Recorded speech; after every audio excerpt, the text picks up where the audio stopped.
Assalamualaikum warahmatullahi wabarakatuh. Selamat sore, salam sejahtera untuk kita semua. Alhamdulillah pada kesempatan sore hari ini kita masih diberi kesempatan untuk diskusi atau ngopi kemisan yang alhamdulillah ini sudah sampai di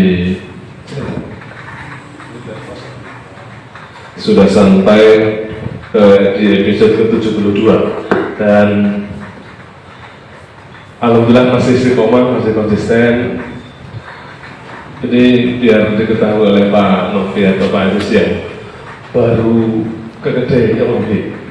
Jadi setiap hari Kamis di kedai ini Pak, kadang-kadang kita ke kedai lain, kita selalu ngadain diskusi dengan tema-tema yang satunya teman-teman yang ada di grup Young Institute kira-kira begitu.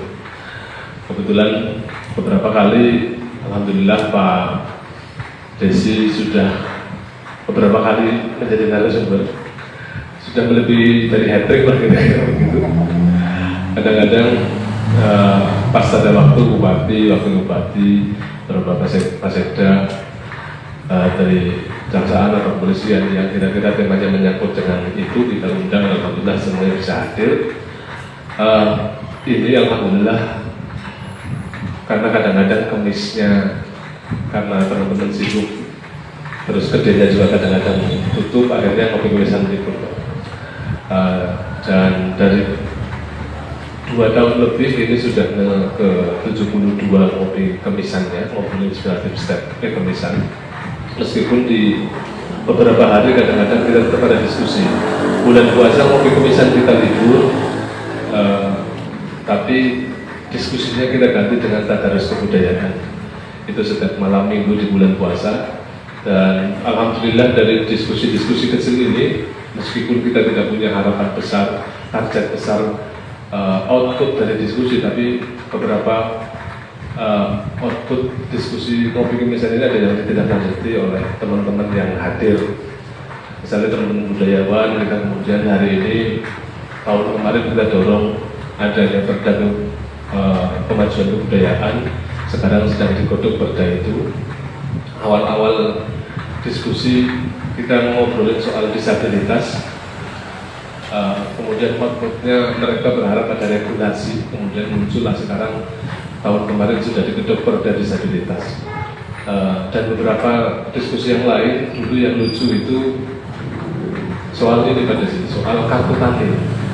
Waktu itu zamannya Pak Toto, kepala dinasnya. Kita undang pimpinan dari BRI sama petaninya. Ternyata Pak Toto dengan pimpinan cabang BRI belum pernah ketemu. Padahal kartu tani yang buat BRI, yang punya program dinas pertanian gitu. Pertaniannya bahwa kartu tani sekitar 400 kartu yang tidak offline, mau disebar di situ. Tapi akhirnya ditindaklanjuti dan dikomunikasikan karena kita itu meyakini bahwa dari diskusi-diskusi kecil ini pasti akan memunculkan banyak harapan, banyak ide dan gagasan. Nah, alhamdulillah pada kesempatan siang hari ini narasumber yang sudah tersebar ke flyer yang kemana-mana sudah kedatangan dari awal, sudah hadir dari Kepala OJK Pak Novi. Ini katanya tadi saya baru tanya sama Samsul, Pak Novi ini baru beberapa hari gitu. Karena dulu ada Pak Nuki dan sekarang diganti oleh Pak Novi. Yang kedua ada Pak Desi dari Kepala Dinas Kominfo, dulu definitif terus kemudian sekarang PLT. Definitifnya sudah ke yang lain Pak. Terus ada Pak Aziz, mungkin Pak Nuki awalnya tahu ada Pak Teguh Santoso. Mas Teguh itu ya salah satu praktisi di investasi digital atau trading. Cuman kebetulan hari ini tiba-tiba mendadak anaknya dan istrinya minta diantar dan lainnya keluar kota. Tapi alhamdulillah kita ada Pak Aziz yang dia juga praktisi trading. Meskipun dan di beberapa teman-teman yang hadir ini pasti ada administrating, Pak. Kita awalnya pengen bahas ini itu karena isu besarnya banyak Tegal dan Pekalongan banyak tanda kutip korban, meskipun nggak ada laporan. Tanda kutip isu ini hanya isu, makanya kita kepengen semacam ada pencerahan yang sebenarnya kalau kemudian ini menjadi jalan masyarakat untuk melakukan itu, langkah terbaiknya seperti apa? Perlu literasi digital menurutku perlu diperkuat dan teman-teman yang menjadi praktisi perlu memberikan pemahaman kepada masyarakat ini yang benar, ini yang tidak. Alhamdulillah ini juga sudah hadir pemandu acara, host handal kita, Mas Samsul Falah. Terdoain Pak dari awal ngopi kemisan, dia sekarang lagi ngambil S3 Pak. Sudah terdoain dari awal ngopi kemisan, tapi sekarang masih proses saja. Kita hanya sebatas bisa doa, meskipun agak empat gitu. Tapi mudah-mudahan prosesnya berjalan lancar ya Mas Samsul. Ada satu lagi Ki Sengkek Suharno dalam kebangsaan, ini biasanya menjadi co-host, tapi tadi ngabarin lagi ngaup karena pakai motor, hujan lebat dan meski demikian ini akan kita tetap jalan. Jadi ini Pak Novi, Mas Aziz, ada peserta maupun tidak ada peserta, kita di sini tetap jalan karena kita live di YouTube-nya Dosen Pergerakan dan di medsosnya yang kopi pakai Facebook, tapi kemudian nanti jalan ada di YouTube-nya yang kopi. Paling tidak ini menjadi dokumentasi orang yang pengen lihat kopi misalnya kemarin temanya apa bisa nonton bareng gitu. Saya serahkan langsung kepada Mas Samsul Falah untuk memandu acara ini karena para narasumber sudah hadir.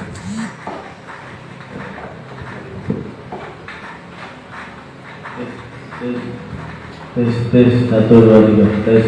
Oke. Mas Fatuk di sini aja Mas. Wah ini operator. Oke, terima kasih. Assalamualaikum warahmatullahi wabarakatuh. Selamat sore, selamat siang menjelang sore.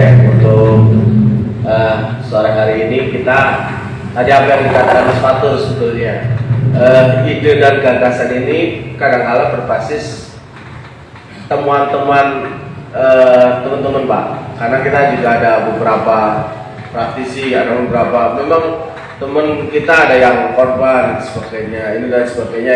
Ya udah, kalau memang ini menjadi sesuatu yang bisa kita angkat bersama, ya kita angkat bersama. Pemilihan dari narasumber juga kita diskusikan. Sebetulnya yang paling berkaitan ini siapa, kira-kira begitu, sehingga menjadi uraian benang kusut yang memang bisa kita transformasikan, bisa kita informasikan bersama di beberapa. Salah satu yang memang membuat kita semangat juga termasuk teman-teman saya yang memang karena beberapa hal, karena beberapa rayuan-rayuan sehingga kemudian menjadi korban dari investasi bodong. Kita lihat misalnya di isu nasional misalnya begitu Mas Fatur, kita lihat ada orang yang betul-betul cukup mengagetkan ya, bahkan menawar sepatu harga 300 juta aja bilangnya oh murah sekali jadi gitu kan, sampai kita melihat terbengong-bengong soal bagaimana orang yang sudah masuk di dalam bumi tersebut adalah yang memang bermain di wilayah hal yang seperti itu. Korbannya juga banyak, bukan orang kaula muda dan juga orang tua. Kita pengen sebetulnya keniscayaan ini menjadi sesuatu yang tidak bisa dihindarkan, bahwa ada tradisi perdagangan yang memang sudah berubah wajah secara signifikan karena begitu masifnya kecepatan teknologi yang ada, sehingga menjadi sesuatu yang betul-betul kita tanggapi tapi juga selamat. Nah ini menjadi penting, kita respon, kita welcome, terbuka dari perubahan yang ada, tapi juga menjalannya dengan selamat, kira gitu. Saya 2 kali itu, satunya itu saya sudah berhenti, satunya menjadi korban. Walaupun nggak berapa, kira-kira begitu. Tapi ini dampak dari hal-hal yang memang nanti bisa dicerahkan Pak Aziz ya. Bagaimana sebetulnya sih di dunia ini dan sebetulnya angka aman dan dunia ini seperti apa, sehingga Pak Aziz itu merupakan praktisi yang mungkin nanti bisa direspon oleh Pak Novi dan Pak Desi, kira-kira begitu. Saya ke Pak Aziz dulu Pak. Hari ini kan bagian dari mungkin saya juga bisa merasakan itu, atau saya belum bisa kayak kata Aziz karena profesional food trading misalnya begitu. Saya ada beberapa yang mengikuti bukan investasi tapi bisnis digital kira begitu. Tapi ujung-ujungnya saya bisa satu kali menjadi korban, satu kali saya berhenti. Tapi sebetulnya saya juga welcome terhadap hal yang begitu, sehingga saya pengen punya wawasan pengetahuan bahwa sebetulnya baik itu aman kok, yang penting beli-beli. Gimana Mas Aziz soal bagaimana tradisi perdagangan yang ini muncul sebagai sesuatu yang sangat masif sekali. Teman saya Pak, yang saya bocoran ada yang 150 juta sekarang masih menjadi korban. Memang nggak butuh laporan dan cenderung tidak melaporkan. Ada yang saya dengar sampai 1,5 sampai 2M, kira-kira begitu. Itu juga kalau saya lihat adalah bagaimana investasi berbasis digital. Kira-kira Mas Aziz, apa yang sudah digeluti Pak Aziz ini dan kira-kira berapa tahun dan ternyata aman-aman saja misalnya begitu? Atau misalnya pernah menjadi orang yang memang betul-betul itu tadi menghindari dari sesuatu yang terjadi kecelakaannya tidak disengaja. Bahasanya korban lah kira gitu. Gimana Pak Aziz? Monggo silakan. Assalamualaikum warahmatullahi wabarakatuh. Waalaikumsalam warahmatullahi wabarakatuh. Semuanya langsung saja ya. Ya. Dengan tema Ya. investasi bodoh. Iya. Sehingga harus bisa meningkatkan dan memperkuat Literasi digitalnya. masyarakat kita. Betul. Yang pertama, apa yang disampaikan tadi oleh Mas Tanggul, Ya. saya itu sebagai apa? Ya. Saya pertama kali mengenal dunia investasi ini Betul. karena korban. Oh, korban dulu ya.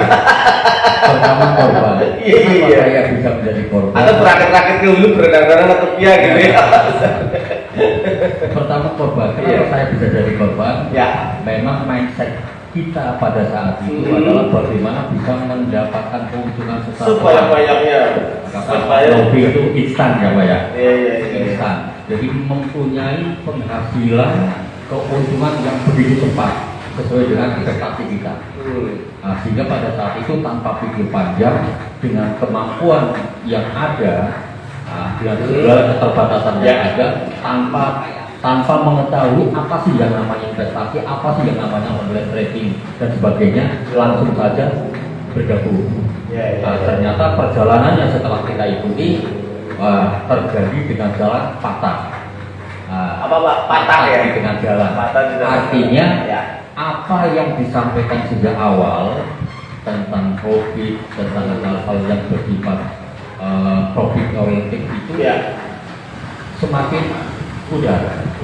Karena semakin mudah otomatis banyak usulan yang muncul yang akhirnya perusahaan itu dinyatakan Oleh. Itu pertama. Aslinya berarti memang the real perusahaan, tapi lantas karena sirkulasi bisnisnya nggak termanage dengan baik, akhirnya collab gitu. Atau memang awalnya memang basis penipuan gitu Pak? Bisa jadi seperti itu karena ada beberapa faktor yang mempengaruhi. Iya. Pertama bisa jadi karena dari developer itu sendiri ingin membuat suatu bisnis yang justru untuk menguntungkan diri sendiri. Satu. Bisa juga dipengaruhi yang kedua itu adalah karena marketing plan yang kurang bagus. Iya. Sehingga ketika perjalanan di tengah jalan itu marketing plan tidak sesuai dengan harapan pada saat berangsang. Kemudian yang kedua, yang ketiga, Ya. mungkin bisa jadi karena perkembangan.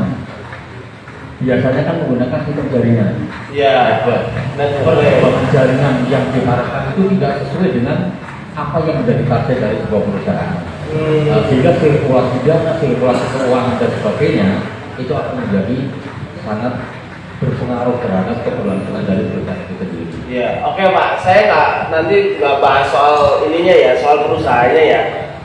Itu terlalu jauh dan terlalu besar. Sebetulnya sebagai seorang bahasanya apa sih Pak? Pemain ya Pak? Pemain apa?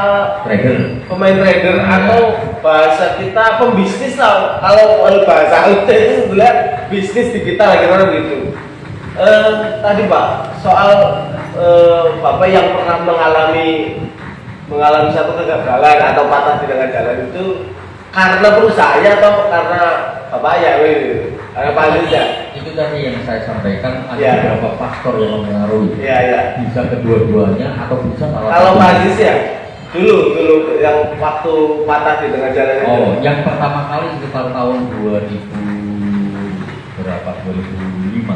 2005 Ya, sudah main trading ya Pak? 2005 saya belum tahu apa-apa. Oh iya. 2005 kemudian saya mengikuti sebuah bisnis investasi. Oh iya. Dan ternyata patah di tengah jalan itu faktornya murni karena trader yang digunakan yang dipercaya oleh perusahaan itu sendiri. Iya. Trader yang dipercaya oleh sebuah perusahaan ternyata tidak bisa memberikan profit sesuai dengan target dari perusahaan. Berarti memang perusahaannya ya, sehingga kemudian Pak Aziz ikut dampaknya gitu. Iya. Ya, makanya tadi faktornya bisa dari perusahaan atau bisa dari para pemain. Pemainnya. Ternyata kan ada pemain yang membawa sistem di dalam sistem. Yang membawa sistem di dalam Iya, sistem. bermain sistem di dalam sistem. Iya, Artinya iya. ketika perusahaan sudah mengeluarkan produk dan marketing plan yang tersusun rapi, kemudian para pemain itu mencoba untuk mengakali, artinya mencoba untuk bermain sistem di dalam sistem, sehingga yang terjadi perkembangan jaringan itu tidak sesuai dengan maksud dari goalsnya ya. Iya. Iya, goalsnya. Pak Aziz berapa tahun Pak bergelut di bidang ini? Sampai hari ini main tetap trading digital Pak ya? Kalau saya memutuskan untuk keluar dari zona trading dan dunia investasi secara bersama-sama, itu tahun 2018 saya menyatakan diri memutuskan untuk keluar dari zona itu. Kemudian sampai sekarang meskipun dengan berbagai keterbatasan yang saya miliki, memang saya masih sesekali ada platform yang punya untuk melakukan. Iya, siap. Saya juga beberapa memang bukan kecanduan tapi memang kadang-kadang tak terima sebagai sesuatu yang real Pak. Ada dan yang penting sebetulnya itu tinggal kita membaca platformnya sendiri kayak apa gitu Pak ya. Iya, begitu Pak. Oke Pak, sebagai praktisi sebelum ke Pak Novi dan Pak Desi, kira-kira ada kiat apa yang dari proses perjalanan gagal sampai kemudian sampai hari ini bertahan kan luar biasa? Atau misalnya Pak Aziz mengalami menjumpai beberapa teman-teman yang memang sampai kolaps dan sebagainya. Bila kiat-kiatnya bagaimana untuk bisnis di wilayah itu sehingga kita masih bertahan dan selamat kira-kira begitu? Sebetulnya ya, hampir semua trader itu mengalami jatuh bangun. Hampir semua trader mengalami jatuh bangun. Pasti ada jatuh bangunnya. Iya. Ya, seperti saya belum bisa dikatakan sukses karena saya masih jatuh terus. Tapi tidak kapok-kapok gitu. Ya, karena tadi ada harapan yang di sana itu menginginkan untuk lebih bijaksana, lebih dewasa sehingga sedikit demi sedikit bisa mengumpulkan cuan. Kalau dulu kan pikirannya mindset kita itu bagaimana kita bisa mendapatkan keuntungan secara cepat dan banyak. Ya, cepat dan banyak. Dan itu salah gitu Pak ya? Salah, mindset seperti itu keliru. Sedangkan sementara ini sejak saya keluar dari zona itu, bagaimana saya berubah mindset agar tidak terburu-buru seperti itu. Jadi berapapun yang kita dapatkan harus kita syukuri. Kegawa nafsu berarti. Saya sering bilang begitu, main tradernya kegawa nafsu. Berarti kiatnya itu Pak ya? Kiatnya itu ya? Salah satu. Oke. Salah satu di antara. Nanti sebelum itu Pak Dedi juga bisa jawab soalnya sebetulnya. Platform yang sebetulnya bisa kita pilih itu seperti apa Pak? Platformnya Pak? Ya. untuk memilih platform yang cocok atau yang sesuai, baik dilihat dari tingkat keamanan ataupun tingkat familiar kita untuk menggunakan. Sebenarnya kita harus memahami dulu beberapa platform yang ada saat ini dan platform mana yang nanti akan kita temukan sebagai sandaran untuk kita bermain. Jadi harus memahami dulu beberapa platform yang ada. Kalau yang sekarang sedang dibicarakan ngetren di dunia maya dan sebagainya, itu kan ada dua platform yang sangat serius untuk dibicarakan di masyarakat. Dua platform itu yang serius itu kategorinya adalah kuat, manajemennya juga. Karena kemarin ada kejadian yang tadi disampaikan ada yang korban. Itu ya. Yang kan ada beberapa platform dan platform itu memiliki peluang dan kesempatan dan cara kerja yang berbeda. Contoh, bisa dicontohkan ya? Iya, nggak apa-apa. Contoh, umpamanya kita memilih untuk menggunakan platform electronic trading. Biasanya platform yang digunakan itu adalah MetaTrader atau Sprinter dan lain sebagainya, yang berkaitan dengan perdagangan mata uang. Ada yang satu lagi yang ngetren adalah platform opsi binary atau yang biasa dikenal dengan istilah binary option. Ini dua platform yang hampir mirip, diketahui oleh masyarakat sama. Sebenarnya dua platform ini sangat berbeda. Kalau electronic trading dengan platform MetaTrader itu jelas-jelas kita melalui mediator menuju ke pasar global melalui broker ya Pak? Melalui broker kita melakukan jual beli selayaknya kita jual beli secara konvensional. Cuma karena dilakukan secara online, maka ini dinamakan electronic trading karena cakupannya yang lebih luas. Sedangkan binary option, yang binary option itu adalah sebuah platform yang sebenarnya sama seperti orang banyak yang mengatakan adalah judi online. Meskipun di sana ditampilkan sama-sama ada grafik, ada grafik USD, Euro USD. Di sini di binary option juga ada grafik Euro USD. Sama-sama cara sama-sama ada chartnya, Pak. Iya Pak. Sama-sama ada chartnya. Tapi ketika di forex trading itu benar-benar kita melakukan jual dan beli. Ada barangnya. Jual dan ada beli. Barangnya. Waktu ketentuan volume set dan sebagainya itu berdasarkan analisis kita masing-masing. Dan kapan kita akan keluar dari market juga sesuai dengan keinginan kita. Sedangkan di binary option itu hanya ada dua pilihan. Dalam kesempatan waktu tertentu ini akan naik apa akan turun. Ketika akan naik kita umpamanya masuk yang dipertaruhkan adalah 100.000. Yang dipertaruhkan 100.000. Maka kalau prediksi dalam 5 menit itu benar, ke atas banyak naik, maka dia akan mendapatkan uang yang dipertaruhkan itu kembali 100%, 100.000 dan akan mendapatkan keuntungan 80.000. Berarti 80%. Dalam waktu pokoknya 5 menit ini binary option. Itu tuh nggak masuk akal juga sebetulnya Pak. Luar biasa, makanya banyak orang tertarik juga. 60% saya pada sebaliknya ketika prediksinya salah dalam waktu 5 menit prediksinya salah, ternyata turun, dia akan kehilangan 100% dari uang yang dipertaruhkan. Kan beda sekali dengan forex trading. Kalau praktek forex trading kita itu membeli mata uang. Kapan kita akan jual itu terserah kita, tidak ada batasan. Kemudian keuntungan itu diperoleh dari selisih harga antara jual dan beli.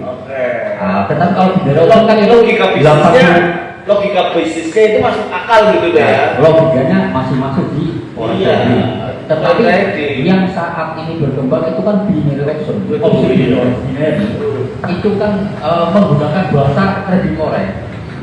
Trading forex. Padahal platform yang digunakan itu berbeda. Meskipun sama-sama ada chart, ada indikator dan sebagainya, tapi konsepnya berbeda. Kalau di forex trading jelas jual beli, pertukaran mata uang. Sedangkan di binary option itu adalah tebak-tebakan. Kalau tebak-tebakan kan bisa saja makanya kan banyak para pemain itu mengatakan bahwa opsi binary itu adalah judi online. Oke, tepuk tangan dulu. Ini orang sebut tapi pengetahuannya lebih mas patut. Karena praktisi juga. Saya menangkap itu Pak. Saya menangkap ada sebetulnya di dalam gambarannya hampir sama tapi sangat berbeda. Itu tuh detailnya begitu ya. Dan kebanyakan orang ketipu dengan yang sebetulnya memang kepengennya seperti apa yang cenderung kayak konvensional tapi kemudian memilihnya adalah yang binary. Itu ya. Ini sekaligus untuk memahamkan kepada teman-teman kita, keluarga kita, masyarakat kita agar tahu apa sih platform yang ada saat ini. Menurut dengan yang aman dan itu opsi pertama ya. Ya, kalau masalah aman dan tidak, iya Pak. itu gimana, Pak? Itu relatif. Relatif. Karena terkadang sangat dipengaruhi oleh psikologi seorang. Faktor psikologi itu mempengaruhi hingga 80% untuk kesuksesan sebuah perjuangan dalam Oke. Kalau faktor psikologi itu sudah tidak bisa terkendali, yakin tidak akan pernah sukses. Begitu ya. Ini sudah menjadi rahasia umum. Faktor psikologi ini sangat berpengaruh sekali. Masalah kepintaran, teknik dan sebagainya 20%-nya. 80%-nya adalah bermain psikologi itu Pak ya. Psikologi. Kalau psikologi ini sudah tidak bisa terkendali, ya sudah alam. Contoh, gimana Pak? Saya hari ini mau berjualan dengan target satu hari $1 dapat. Satu hari $1. Dapat $1 hari. Ya. Ternyata begitu sudah dapat $1, kita nggak mau berhenti karena apa? Melihat market sepertinya masih menguntungkan. Nah, itu kan psikologi sudah kalah. Dan kalau itu terus-terusan dilaksanakan seperti itu, jelas. Kudunya memang sabar, momentum gitu ya. Iya, menjadi sabar. Iya. Sifat-sifat singanan setan gua. Oke, terima kasih, tepuk tangan untuk Pak Aziz. Tepuk tangan untuk Pak Aziz. Nanti kita beralih ke lain. Sini dulu. Menarik ini. Sesuatu yang sebetulnya kita nggak kepikiran ada membahas tentang ini ternyata menarik. Dan mungkin beberapa hal kalau kita melihat memang ketika kita pengen mendiskusikan karena ada korban gitu Pak Aziz. Dan saya yakin ini akan menjadi sesuatu yang mencairkan gunung es. Kalau kita detail memang si korbannya tidak melaporkan, tapi kalau kita lihat Anda pernah nggak? Ini kan salah satu kemungkinannya, ini masih hipotesa sebetulnya. Kemungkinannya adalah bagaimana penguatan literasi digital ini menjadi sesuatu yang penting untuk kemudian dikuatkan di masyarakat. Kepala Dinas Kominfo akan menjawab seperti apa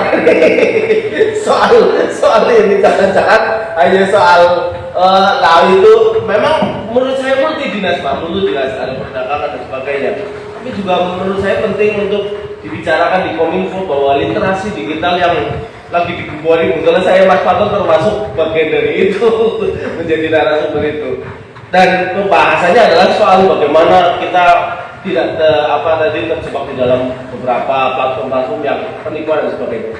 Seperti apa Pak di Kominfo ini, dan mungkin juga ada beberapa catatan Kominfo tentang itu tadi investasi bodong.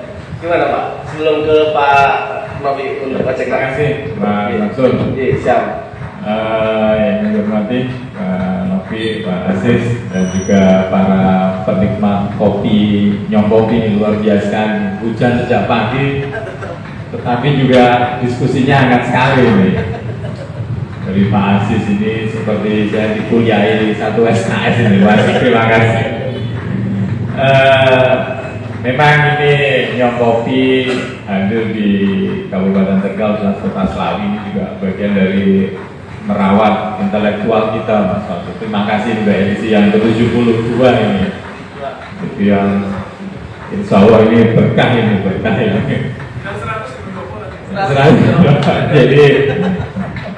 Jadi Pak Novi ini Nyongkopi, Slawi kota kecil, tetapi juga intelektual harus dipelihara lah, karena Kabupaten Tegal terkenal dengan wirausaha, tetapi budaya diskusi ngobrol ini juga harus tetap dibangkitkan.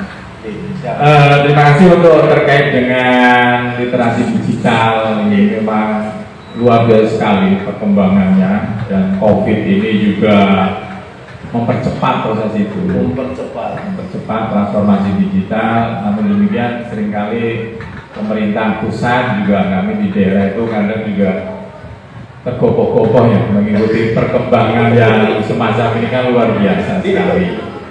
Akhirnya Kementerian Pusat kemarin ada target 200.000 kalau nggak salah, 200.000 Iya. di pandemi itu bagaimana literasi digital berbagai tema kan, berbagai tema, itu yang sifatnya edukasi, kesehatan. Lah yang terkait investasi ekonomi ini memang nampaknya juga kurang ini dari pemerintah pusat juga daerah, bagaimana memahamkan masyarakat yang terkait dengan yang sifatnya investasi, trading, forex, yang terakhir adalah binary option itu. Memang seringkali kebijakan itu tertinggal. Jadi teknologi informasi, transformasi digital dengan segala ikutannya udah jalan, kita keteteran. Iya, masalah dulu, kemudian muncul respon gitu ya. Bahkan mau ambil kebijakan ini udah 2 langkah di depan. Menteri Keuangan mau pajaki influencer, mau pajaki itu juga terakhir hari ini kan. Bahkan yang terakhir itu NFT-nya NFT yang foto itu. Ya, foto. Itu kan juga mau dipajakin itu kan. Jadi 5 tahun tiap pagi foto kan. Itu juga di kripto. Jadi memang kita akui dari sisi pemerintah memang belum komprehensif, sehingga adanya korban ini juga bagian dari akhirnya belajar sendiri ya Pak Anies ya. Belajar sendiri, analisa sendiri, menunggu pemerintah untuk memberikan literasi juga kemampuannya terbatas. Dan memang mungkin fokus pemerintah yang transformasi digital, kalau kami sih yang kita amati ini masih terkait dengan misalnya pendidikan, kemudian sosial, karena kita kominfo memerangi hoax itu juga luar biasa sekali. Hoax, radikalisme, kemudian isu-isu yang bisa memecah bangsa ini juga kuat sekali. Sehingga kalau kami, mungkin nanti Pak Novi ya yang terkait investasi dulu. Tapi catatannya gini sih, masyarakat kita itu tadi serba instan, ini cepat, tidak mau berkeringat, kalau bisa sambil rebahan, kantongnya itu tambah tegal gitu. Jadi kalau kita amati kemarin kasus ini yang terakhir seperti Indra Kents, jam 3 malam pengen beli Tesla langsung beli ya 1,5 M. Itu kan generasi siapa sih yang nggak pengen anak-anak muda? Nawar sepatu tuh murah sekali. Itu kan istilahnya mencabik-cabik nalar kita, nalar kita semua dari bangsa kita yang petani, pekerja, buruh ya. Ini akhirnya memang luar biasa ini. Jadi memang tugas kita semua lah, bagaimana harus bijak, harus mencermati tadi kalau bahasanya platform apa sih yang mau kita gunakan. Itu karena kalau kita nggak bijak, kemudian emosi, akhirnya jadi candu ya berapapun akhirnya korban. Dan itu tidak hanya yang punya pengetahuan atau yang doktor atau aparat-aparat jadi korban itu ya, karena kalau udah konsumerisme ini ya kayak cepat tadi itu. Jadi tidak mengenal yang belajar awal maupun yang ataupun pejabat ataupun orang biasa itu. Jadi memang kita akui memang haruslah literasi digital khususnya yang investasi ini. Ya kita memang belum masif ke sana, Kalau kita amati ya memang akhirnya kita bergerak pemerintah ya, kalau kita lihat ketika ada korban, ada ini baru kita siap-siap. Betul. Dan memang cenderung mereka itu nggak terlalu terbuka Pak ya. Artinya nggak terlalu kemudian memunculkan saya bisnis apa, sehingga ada semacam katalisasi dari Kominfo misalnya mengadakan bahasanya itu bisnis digital misalnya begitu, apa pelatihan bisnis digital dan sebagainya. Yang muncul kan bisnis digital selalu kemudian soal packaging, menyodorkan promosi dan sebagainya. Tapi yang platform ini yang belum Pak ya. Ya, karena kalau dari Kominfo ya mungkin literasinya lah penyebaran hati-hatian waspada. Tapi dari sisi regulatornya kan ada BI, OJK, Bapepti yang semacam itulah. Itu yang mungkin juga nggak tahu nanti Pak Novi apakah memang sudah masif. Tapi yang jelas memang kalau dulu itu pesugihan itu nyupang ya Pak. Sekarang pesugihan itu mainnya kita hati Pak. Tadi binari omsel kayak gitu kan. Takek-takek rebahan, ternyata kantornya banyak. Itu yang terjadi di Kabupaten Tegal ini Pak Novi. Angka kemiskinan kita rendah, tetapi penganggurannya tinggi. Nah, hasil analisa awal itu sebetulnya bekerja itu kan 8 jam sehari, itu perusahaan resmi atau apalah ya.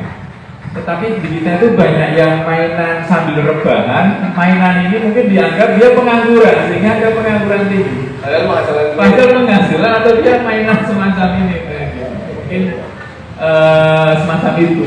Jadi ini ada apa ya, beda lah, kemiskinan tinggi, rendah, pengangguran tinggi. Tapi di kita ternyata ekonominya naik. Ini mungkin salah satunya itu. Saya kira itu Mas Abdul, bahwa memang kita akui dari sisi ini memang kadang tergopoh-gopoh, tapi memang tadi juga mungkin nggak terbuka juga. Pak, kalau satu saya Pak, pernah nggak Pak mencoba begitu Pak? Pak Ades. Saya akui saya belum pernah. Tapi ditawari sebanyak. Tapi kemarin saya terbuka aja. Saya lihat di itu media sosial, Alobank Pak. Alobank saya punyanya City Corporation itu Pak, Bank Digital. Punyanya inilah yang anak singkong siapa ya Pak? Oh, CT, Herol Tanjung, ya kan 3 bulan yang lalu saya bilang anak saya beli nih saham Alobank, katanya ya. Belinya itu 7.900. Sekarang itu sahamnya senilai 5.000, 5.500 macam. Dolar. Rupiah sih ini mainan beli saham itu. Iya. Dan itu yang saya coba ya bagus sekali. Itu aja lewat sana.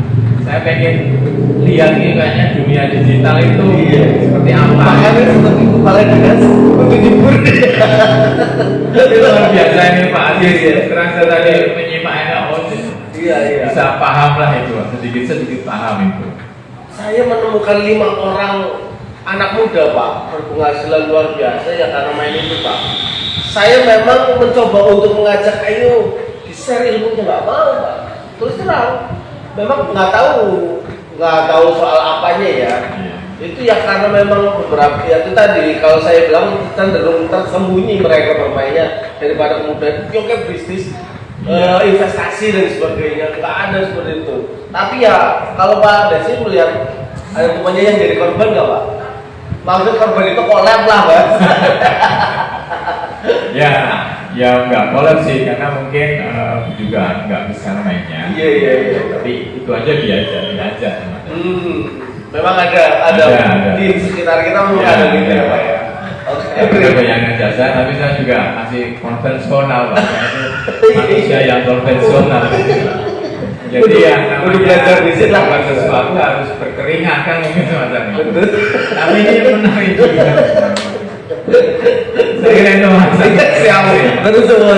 Tepuk tangan untuk Pak Desi, tepuk tangan. Iya. Agar memang harus berubah cara pandang ya kalau memang mendapatkan uang harus berkeringat. Tapi ini juga sesuatu yang hari ini terjadi gitu Pak. Saya kadang-kadang melihat ya yang berhasil ya enak banget gitu kan. Kita juga kepengen kan seperti itu. Iya, tapi ketika dia 80% masuk misalnya ke ini ya. Iya. Misalnya MLM atau apa. Iya. Yang di atas yang dapat. Iya. Pengikutnya kan ini ya. Itu kan dari sisi keadilan mungkin ya. Iya sih. Mungkin syariahnya gimana ya? Ya memang di di Jogja dan di Surabaya berbeda hukumnya, tapi memang ada beberapa yang tadi apa yang dikatakan Pak Aziz sebagai investasi yang aman dan sebetulnya logis di dalam beberapa hal. Saya ke Pak Novi, Pak, ini yang memang juga banyak mungkin informasi dari OJK soal, dan pastinya ada aturan-aturan main soal yang harus diikuti, yang harus menjadi catatan supaya kita nggak terjebak di situ. Karena memang kalau bukan hanya soal ininya ya Pak, bukan hanya soal keuntungannya, tapi ini dunia sudah menjadi pembicaraan yang sudah familiar di tengah-tengah kita. Bahasa kalau di trader yang kuno gitu Pak. Kayak apa namanya tidak mengikuti zaman dan sebagainya. Sebetulnya tadi meskipun Pak Aziz sudah mengatakan dalam perspektif OJK, apa sih Pak yang harus dihindari? Apa memang aja wis orang sang ikuti itu aja wis, pokoknya main yang aman-amannya bisnis konvensional dan sebagainya? Apa memang hal begini ini menjadi sebuah peluang kita, tapi harus kita ikuti seperti yang sudah apa dan sebagainya? Monggo Pak Nabi, monggo.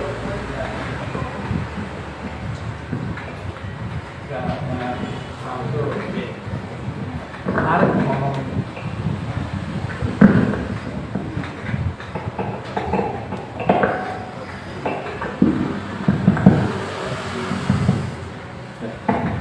Ya, Mas Samsul, Pak Aziz, Pak Desi.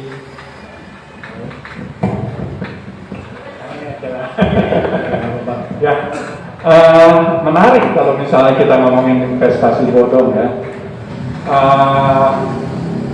Bukan cuma sekarang aja sih sebenarnya investasi bodong tuh mulai dari dulu sampai sekarang tetap ada gitu.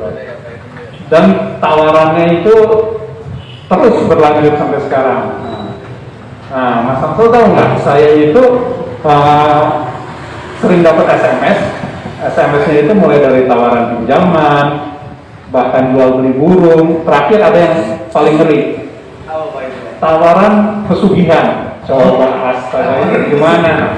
Investasi bodong itu pun sama, tawarannya macam-macam ya Pak Aziz ya. Nah, kalau misalnya kita lihat nih, kalau kita lihat sejarah investasi bodong itu mulai dari Cipaganti, kemudian kasus Pandawa di Depok, kasus koperasi CSI di Cirebon, banyak itu tawaran macam-macam. Yang terakhir tahulah Binomo, Quotex, tawarannya itu. Nah, apa sih yang sudah kita lakukan? Banyak sih sebenarnya. Jadi di OJK itu kita punya tim yang namanya Satgas Waspada Investasi. Anggotanya siapa? Bukan cuma OJK, ada Kominfo, ada Kominfo Pusat ya, Kominfo, kemudian ada kepolisian, ada kejaksaan, ada Bank Indonesia, ada Kementerian Pendidikan juga. Nah, ada beberapa lagi yang lain. Nah, apa yang kita lakukan? Yang pertama kita melakukan edukasi. Edukasi itu misalnya yang namanya investasi yang benar itu kayak gimana. Nah, kemudian kita juga melakukan pencegahan. Pencegahan itu apa? Misalnya kita menemukan nih yang namanya investasi bodong. Udah ditanya ke orangnya, dikonfirmasi. Ini kalian jualan apa lah kasarnya? Jualan apa gitu? Dia nggak bisa jelasin. Nah, apa yang kita lakukan kalau misalnya terkait dengan aplikasi, biasanya kita minta teman-teman Kominfo blokir. Nah, blokir ya? Diblokir. Nah, dan jadi pertanyaan, kenapa udah diblokir masih bisa dibuka, ya kan? Nah, kan, jadi ngajarin nih. Jangan dilakukan di rumah ya. Jadi gini, kalau misalnya diblokir, itu kita tinggal cari VPN lah, virtual private network, itu udah bisa dibuka lagi gitu loh. Iya, kan jaringan internasional kan. Nah, itu dia makanya. Jadi dan kemudian juga kalau misalnya aplikasi gampang ini, hari ini warnanya merah, diblokir, ganti dikit, warnanya jadi hijau lah misalnya supaya gampang. Download masuk lagi ya, gitu. Orang download lagi gitu loh. Nah, kalau nanti ditanya pernah jadi korban enggak? Kalau aku sih belum. Oh, iya, iya, iya. Tapi aku sering ketemu dengan beberapa korban. Nah, contoh nih, dulu waktu maraknya pinjaman online ilegal. Nah, Mas Samsul tahu nggak berapa banyak orang itu minjem? Rekor tertinggi berapa? Pinjaman online itu. Iya, tahu nggak? Nah, yang ketemu aku ngobrol, Pak, saya pinjam ke 60 pinjaman online. 60 aplikasi. Oh, 60 aplikasi. 60 aplikasi, bisa bayangin nggak? Nah, 60 aplikasi. nah terus, oke Bu, saya minta daftar namanya, saya mau cek. Kenapa? Karena kalau pinjaman online tuh ada yang ilegal banyak, ada 4 ribuan yang udah kita blokir, ada yang legal. Legal itu berizin OJK, diawasi OJK. Itu terakhir jumlahnya hanya 102 pinjaman online. 102 platform pinjaman online. Ya, betul. Nah, dia minjem ke 60. Setelah saya cek datanya, astaga Bu, ini nggak terdaftar semua, ini gimana gitu. Apa yang bikin susah? Ya Bang. Kita nggak tahu dia ada di mana, pengurusnya siapa, nggak jelas gitu loh. Itu yang jadi masalah. Kalau misalnya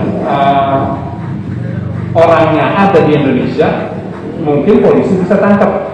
Iya. Nah, suatu hari Polda Jawa Barat datang ke saya, Pak, kita mau konsultasi terkait pinjaman online. Oke, ketemu, mereka bilang gini, Pak, ini kebanyakan di luar negeri, servernya, gimana mau ngejar, gitu loh,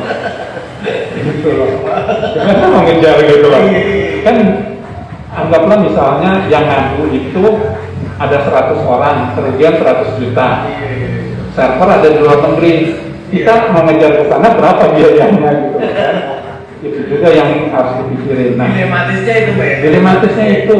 Nah, terus kita tuh di SBI itu melakukan cyber patrol lah, tiap bulan kita cek gitu.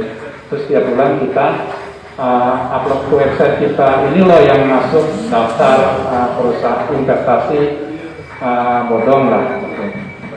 Nah, cuma tawarannya sangat menggiurkan. Coba tawarin naruh uang tiap bulan dapat 10%. Coba, udah silo duluan. Kita taruh 1 juta tiap bulan dapat 100.000. Kalau lebih kita naruh lebih banyak, tambah banyak dong.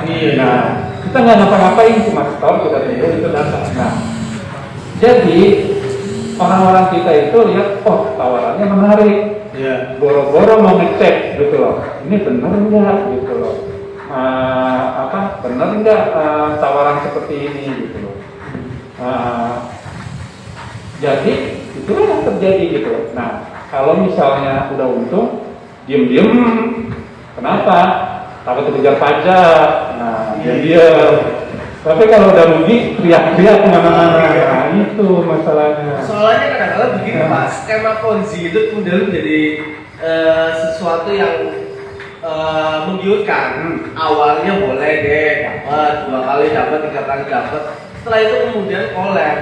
Itu yang menurut saya juga harus menjadi satu bangunan literasi bahwa sebetulnya awas loh, ini ada skema Ponzi yang dimainkan, kira begitu Pak. Nah ini yang untuk mendapatkan begitu sebetulnya tadi sudah di woro-woro oleh OJK gitu Pak ya. Ya. Contoh yang Binomo itu sebenarnya sudah kita masukkan ke daftar itu. Ke daftar dari daftar yang masuk investasi bodong. Cuma kan ya tadi, gimana coba? Dia ngomongnya kan, oh murah banget, bukan murah sekali loh, murah banget gitu. Itu tertanam di kepala kita, oh iya ya, terus tertarik dong ikutin. Itu yang terjadi. Jadi orang nggak mau ngecek gitu loh. Nah, kalau dari kita tahu perusahaannya gimana, yang ngurusnya siapa, yang ngawasin siapa. Tapi kalau ada apa-apa gimana? Logis itu kayak tadi misalnya 10% per 10%. Kita yang naruh uang, naruh 4%. Selisihnya kan keuntungan bank. Kayak gitu. Tapi kalau misalnya langsung 10% per bulan nggak ngapa-ngapain, ada yang aneh. Iya. Nah itu nggak logis sama yang begitu ya Pak ya? Ya, jadi selalu kita tekankan model tadi. Nanti jiwa kritisnya harus Harus terbangun gitu ya. dicek gitu loh. Apalagi kalau yang online gitu loh. Kenapa? Ya. Karena kita bisa download aplikasi trading dari luar negeri, kita bisa pakai, bisa jalankan. Iya. Betul. Itu ceritanya. Untuk sampai kita menjelajahi kelegalan sebuah perusahaan misalnya sampai itu caranya gimana Pak? Nah, ini Ya. kalau misalnya mau ngecek lembaga keuangan yang diawasi oleh OJK, Ya. caranya gampang. Bisa email, bisa telepon, telepon ke 157 atau yang paling gampang WhatsApp. Oh. Ketik catat nomornya 081 157 Iya. 157 157 ini 3 kali. 157 ya. Nah, Ya nanti para tinggal simpen kontak Ya. itu, terus kita ketik aja misalnya Ya. Bank Mandiri, nanti dia balas Bank Mandiri terdaftar dan diawasi oleh OJK. Nah, kayak gitu. Nah, kemudian juga Bank Indonesia, OJK, dan Asosiasi Fintech itu bikin yang namanya cekfintech.id. Di situ bisa dicek. Oh, dicek itunya ya. Ya, misalnya kita mengecek OVO itu terdaftar enggak? Ketik OVO, oh iya terdaftar. OVO itu kan pembayaran ya, pembayaran Iya. diawasi oleh Iya. Bank Indonesia. Ya. Di website itu ada juga satu yang menarik. Kita bisa cek rekening. Rekening apa? Rekening yang pernah dilaporkan melakukan penipuan. Misalnya kan, Ya, Pak. Mas Samsul dapat SMS, tolong uang kosnya ditransfer aja ke rekening ini. Nah, itu nomor itu masuk ke situ tuh. Jadi kalau misalnya Mas Samsul mau dapat SMS kayak gitu, dicek dulu bisa tuh rekening ini pernah dilaporkan melakukan penipuan enggak? Pernah tuh. Ya, Kalau kayak enggak gitu. itu Kalau enggak, iya. Betul. mungkin memang ternyata. memang temennya yang nomor rekening temennya. Ya. Nah, kayak gitu. Satu lagi Pak sebelum Oke. kita nanti ini. Sebetulnya dari OJK itu kalau memang mengetahuan korban gitu Pak, investasi bodong dan sebagainya. Kira-kira sebetulnya pertama yang terbersih adalah duit itu paling luar biasa, misalnya begitu Pak. Apa sih? Duit saya kembali lagi nggak sih? Ada potensi nggak sih? Caranya bagaimana kalau kita melapor? Soalnya tiga orang teman saya masih menjadi korban. Barangkali tadi bisa saya informasikan. Ya, ini ya. Iya. Gimana? Kalau misalnya Ya. terkait dengan lembaga keuangan, OJK bisa tangani. Tapi kalau misalnya tidak terkait dengan lembaga keuangan, sebaiknya langsung ke kepolisian. Contoh misalnya, yang tadi trading tadi, Yang trading gimana Pak? itu nggak dalam pengawasan OJK. Oh gitu ya. Jadi kita nggak bisa gini loh. Nggak bisa ngambil. Iya, itu ceritanya. Jadi investasi bodong itu macam-macam ya. Bentuk modus operandinya macam-macam apa. Nah, itu harus dilihat juga. Misalnya kayak contoh tadi ya kasus Koperasi Pandawa misalnya. Koperasi tidak di bawah pengawasan OJK. Jadi kalau misalnya terkena itu, biasanya kita sarankan langsung ke kepolisian karena jadi bisa diusut. Nah, sekarang pertanyaan berikutnya, misalnya ke uangnya kembali. Nah, banyak kasus investasi bodong itu uangnya sudah dipakai macam-macam. Beli mobil mewah, tanah, rumah, Iya. wah macam-macam udah. dan kemudian juga ada yang diberikan sebagai komisi untuk agen-agennya. Iya. Nah, pengembaliannya gimana? Itu harus lewat pengadilan buat menyita itu semua. Disita, kemudian nanti dilelang. Kalau misalnya ada sisanya mungkin bisa dibagikan. Nah, yang jadi masalah adalah biasanya mereka tidak punya catatan yang oke. Jadi misalnya Mas Ansu udah taruh 100 juta, dia baru nyatet 10 juta. Iya. Marah-marah loh juta. Nah, itu kan yang terjadi itu. Iya. Mereka catatannya nggak terlalu bagus. Jadi ya kalau misalnya ada tawaran seperti itu, yang harus dilakukan pertama adalah pengecekan dulu. Kalau misalnya nggak yakin, janganlah masuk sana. Iya. Berarti nggak semuanya yang kemudian misalnya trading nggak bisa kemudian di bawah pengawasan OJK itu Pak ya? Enggak, kalau trading yang forex enggak. Iya. Yang di bawah pengawasan OJK itu trading saham. Yang ada produk-produk pasar modal. Iya produknya ya. Saham, reksadana, obligasi. Yang tadi Pak Desi bilang beli alobank ya. Nah, itu alobank itu ada sahamnya di pasar modal kita. Nah, kenapa harganya turun Pak Desi? Banyak faktor kalau saham itu bisa naik, bisa turun. Karena misalnya nih, sekarang ini lagi musim nih, perusahaan-perusahaan mengumumkan dividen. Nah, kalau udah mengumumkan dividen, biasanya harganya mulai naik nih Pak. Kenapa naik? Orang ngejar dividen.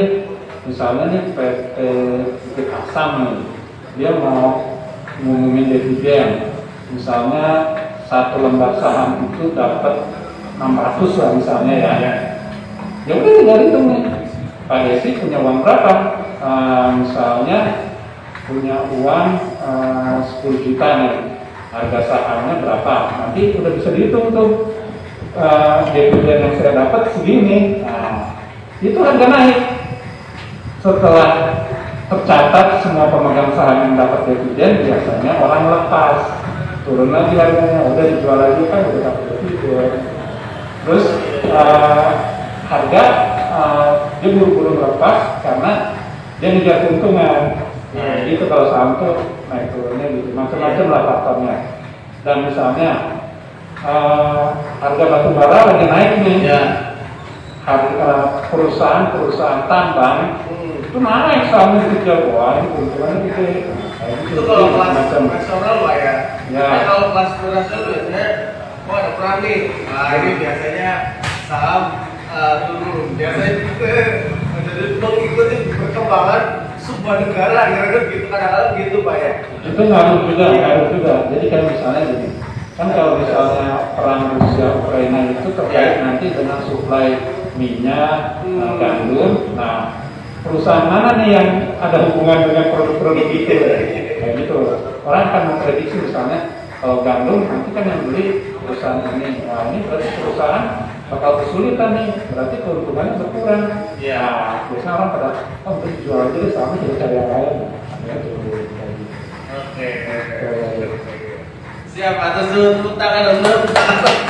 Ini sebetulnya belum SKS Pak ya, belum Pak SKS. Untuk mau betul. Masih mahal. Dan pasti sebetulnya tadi ya, literasi itu harus menjadi prioritas Pak Desi. Ini kalau dibiarin juga begitu ya Pak Novi ya, bahwa semua tergantung pada literasi karena daya kritisisme masyarakat juga harus penting. Tadi misalnya soal legal dan logis. Kadang-kadang sih kebanyakan nggak membaca legal sampai logisnya. Tadi 80% dilahap, psikologisnya tidak dibarengi dengan manajemen psikologi. Akhirnya ajar mobil 100 juta lainnya kira-kira gitu itu yang terjadi itu menurut saya. Kalau ada kali yang urut rebuk lah kalau nggak tanya.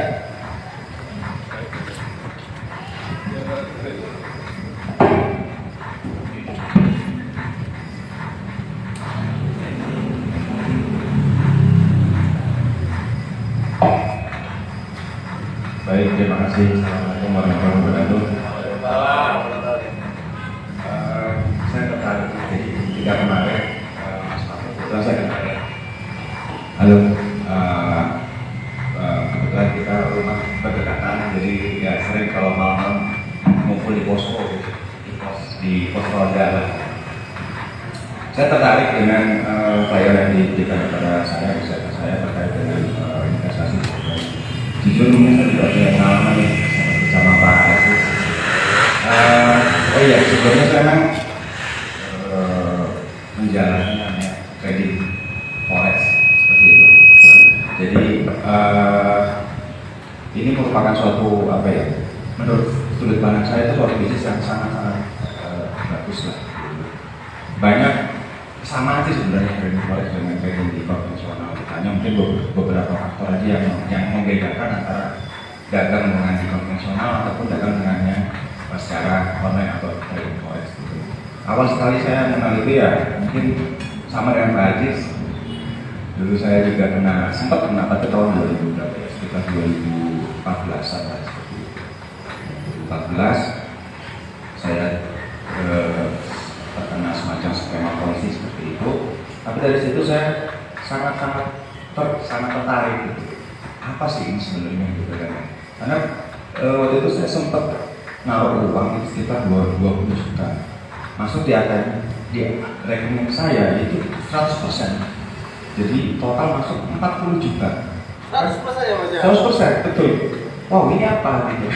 Bisnis apa ini gitu? Sedangkan kalau bisnis konvensional kan ya ibaratnya 1 tahun dia tidak bangkit, tidak tutup aja itu sesuatu yang bagus sekali. Kan gitu ya, tidak usah kita mengejar profit di tahun awal dulu gitu. Kita bisa survive di tahun pertama itu udah sangat bagus sekali gitu kan. Nah dari bulan kedua akhirnya saya hilang kan. Tapi saya situ sangat tertarik apa sih sebenarnya. Saya mendalami trading forex gitu. Ya meskipun berdarah-darah dulu lah ya, maksudnya saya harus keluar modal untuk belajar ke orang yang lebih paham lah ya gitu. Yang mana dia punya portofolio bagus gitu. Nah, sebenarnya juga apa ya terkait dengan kata sebelumnya saya juga tadi sebenarnya dengan Mas Mahfud. Saya sangat setuju sekali ketika pemerintah itu memberikan pengetahuan tentang bagaimana secara perdagangan berjangka dulu.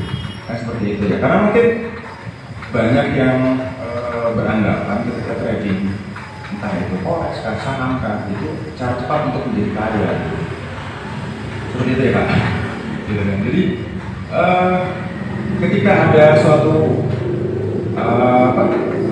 wadah atau mungkin kayak macam sekolah yang mengkhususkan untuk memberikan suatu pendidikan bagaimana sih kita berdagang di perdagangan yang berjangka itu kan akan lebih mensupport dan bahkan mungkin yang seperti dibilang Pak Arif tadi ketika banyak orang yang pengangguran tingkat penganggurannya ternyata dia di rumah bisa berdagang kan gitu. Itu kan yang membedakan antara trading online dengan trading secara konvensional. Kita di sini bicara trading yang masih bukan main gitu. Trading kalau ya mungkin kita taunya dagang lah ya kan gitu. Dan juga kalau saya melihatnya untuk ya mungkin cuma itu sih. Saya cuma saya mau share yang lebih itu lagi ya waktunya mungkin. Oke Mas, nggak apa-apa Mas, ini bentar lagi. Konsepnya gimana Mas? Konteks pemerintah dalam membangun pendidikan kira-kira ini menarik juga misalnya. Seperti apa Mas kira-kira? Jadi saya kebetulan punya guru itu di Semarang. Saya nggak usah sebutkan ya. Iya. Dia itu alumni dari Singapura. Ya. Yang mana dia di Singapura itu ada pendidikan terkait dengan untuk trading forex. Yang mana jebolan dari sana itu dijadikan sebagai hedge fund gitu. Hedge fund itu atau fund manager.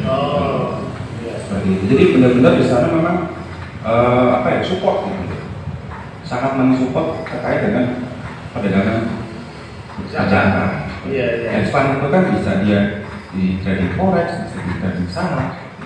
Karena kan kalau kita melihat dari bank-bank besar pun, kalau hanya mengandalkan dari bunga pinjaman aja, mereka tidak akan bisa mencukupi untuk biaya operasional. Apalagi mereka juga, ya tuh ada fund manager ya seperti itu. Itu sih kalau. Oke. Dan memang diterapkan soal manajemen yang logis dan legal gitu Mas ya. Iya, betul.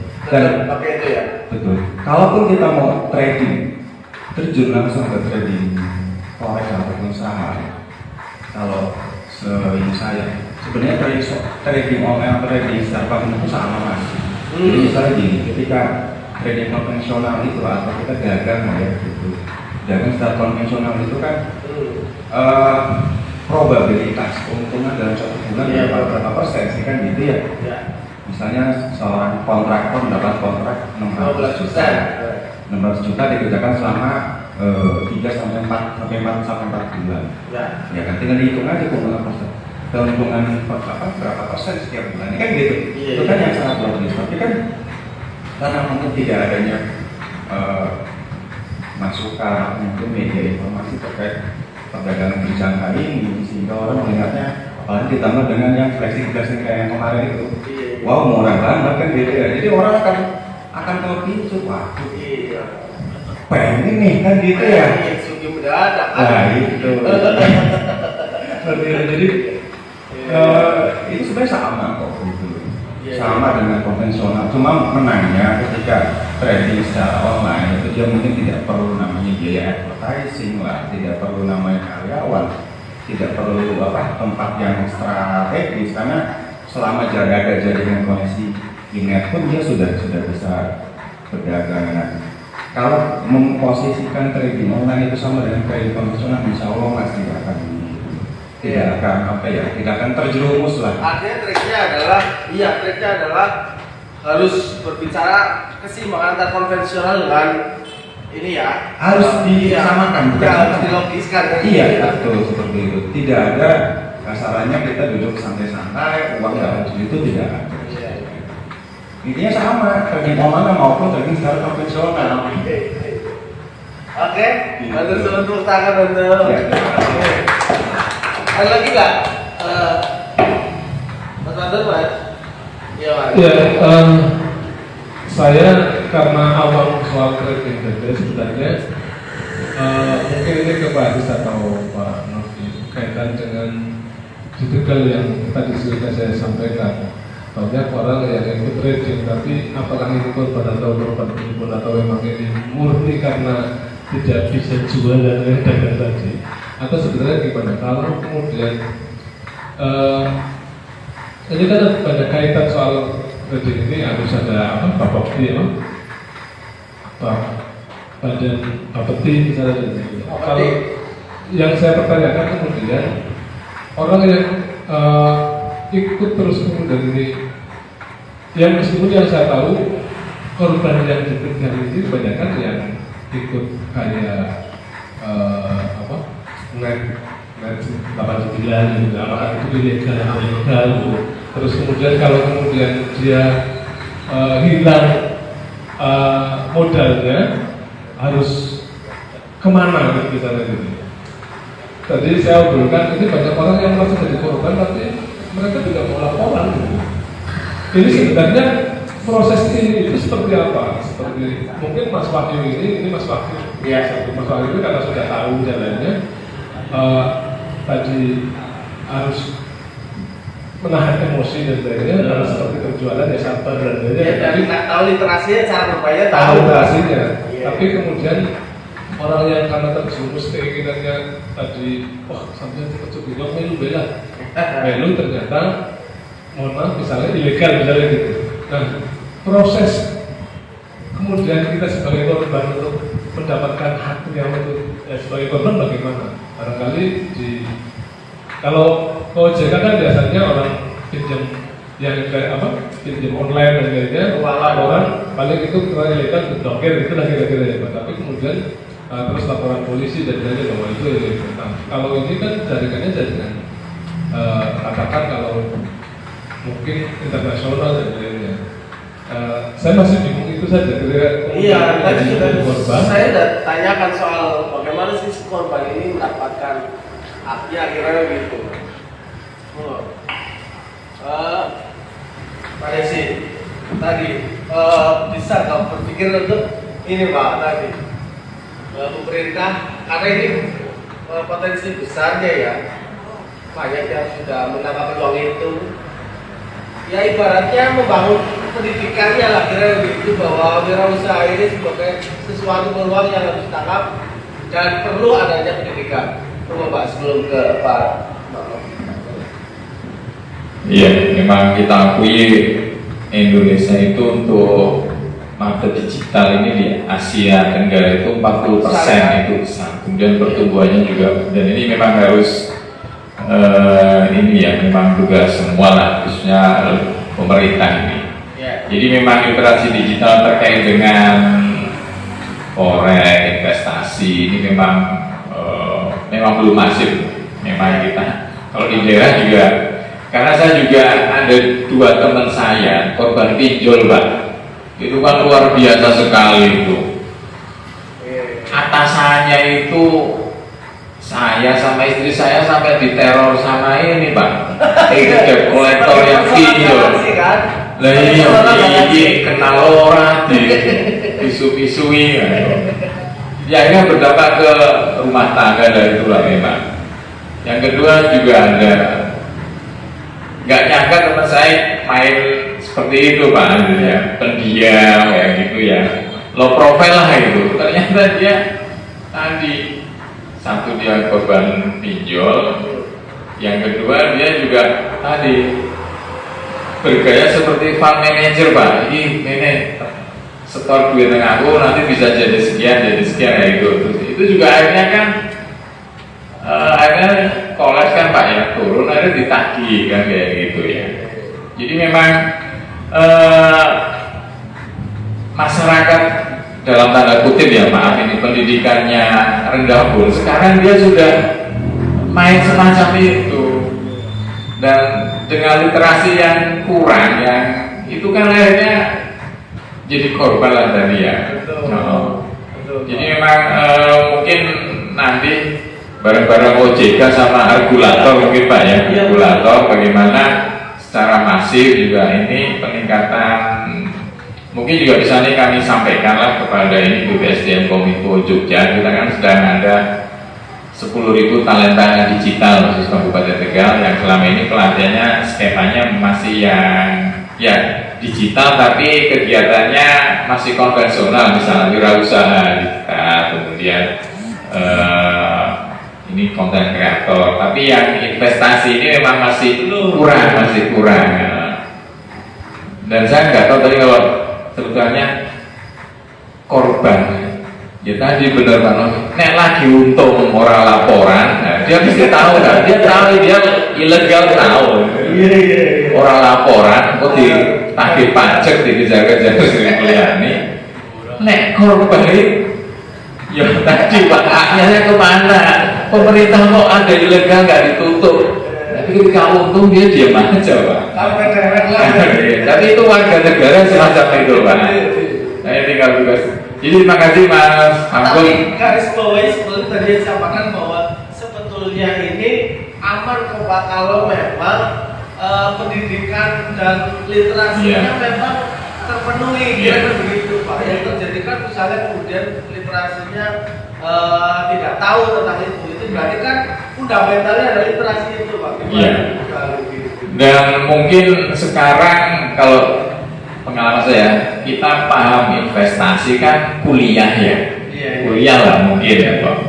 Tapi sekarang harusnya dirubah Pak, karena pekerja level itu dia sudah mainan semacam itu, dan tadi literasinya kurang. Jadi sekarang pengenalan investasi apa itu mungkin sejak nggak pandang harus di level pendidikan, tetapi juga sudah harus sama semacam gerakan mungkin ini gerakan KB atau gerakan wajib belajar semacam itu investasi wawasan kebangsaan ya itu terus dan mungkin investasi ini karena ini sudah masuk ke semua ruang-ruang publik kita hanya dalam satu genggaman. Nah, itu Tidak melihat dia pendidikan atau apa. Itu memang harus masif nampaknya ini. Ketika ini dianggap sebuah potensi atau penciptaan lapangan kerja lah dalam tanda kutip itu. Ini banyak catatan lah, mungkin masih ada kekurangan lah. Kalau bisa dibayangkan Pak ya, kalau bisa dibayangkan sebetulnya yang paling kemudian menjadi bertanggung jawab itu dinas mana sih? Dinas mana saja Pak? Coba perdagangan misalnya begitu. Kominfo. Kalau yang ini kan pusat ya, Iya. kalau masalah investasi, ini kan regulatornya pusat semua. Lah biasanya kalau dinas-dinas ini hanya melanjutkan lah, menyebarluaskan itu. Iya. Tapi kalau yang teknis ya dinas-dinas ini, Dako UKM, kemudian Kominfo juga, kemudian istilahnya apa ya, yang dinas-dinas teknis pertanian semacam itu. Tapi itu saja kalau lihat tema hari ini kan ini terkait yang investasi ya. Ya kalau selama ini tupoksi Pemda itu pengetahuan saya tupoksi yang masih konvensional semacam dagang pupuk misalnya atau jual beli online, ya dia hanya fasilitasi jual beli online misalnya Tani Hub semacam itu kan. Yang dibilang investor adalah yang siap bangun kemana-mana. Iya, ada wujud fisik ininya kan. Tapi kemampuan tadi yang dilakukan oleh Pak Aziz, ini dinas teknis di level daerah kayaknya tidak meng-cover tupoksi itu loh. Tetapi literasinya bahwa sekarang di masyarakat kita itu booming, lagi booming. Ini kan penetrasi internet, akses kemana-mana ya. Dan itu sudah booming. Nah itu memang harusnya mungkin ada. Iya kalau penyebar luasan, iya lah. Tetapi Kominfo sendiri saat ini selama ini hanya apa ya, yang menyebabkan melanjutkan dan sudah diinformasikan oleh regulator itu. Kalau saya sih berpikirnya perdagangan ini kayaknya Pak. Ya perdagangan sini ya tadi perdagangnya konvensional. Mungkin perlu ada, nggak tahu sih kewenangannya boleh nggak ya? Karena kewenangan yang investasi semacam ini belum ada. Tapi istilahnya penyebar luasan, iya. Tapi sampai ada tupoksi kemudian skema pelatihan ya mungkin bisa sih itu. Kominfo dan perdagangan ngomong soal skema pelatihan. Hati-hati misalnya dari terhadap investasi. Kalau memang mau terjun, ya memang harus skill ya. Harus syukur-syukur ya nggak bisa juga sih. Syarat menjadi pemain harus tersertifikat ada kompetensinya itu, sehingga tidak ada. Ya itu kan masih sendiri kan, belum ini. Sebenarnya ada sertifikasi regulernya dari pemerintah gitu ya, untuk ke situ. Tapi ini peluang lah bagaimana masyarakat Kabupaten Tegal yang terkenal dengan jiwa wirausahanya Pak. Ternyata wirausaha sekarang nggak hanya warteg misalnya, tetapi saya belum tahu di data BPS berapa sih penduduk Kabupaten Tegal yang main di level ini trading ini. Barangkali ternyata sudah naik, mungkin nanti BPS bisa dikasih data itu. Karena Kabupaten Tegal tadi Pak wirausaha juga spekulasinya tinggi itu.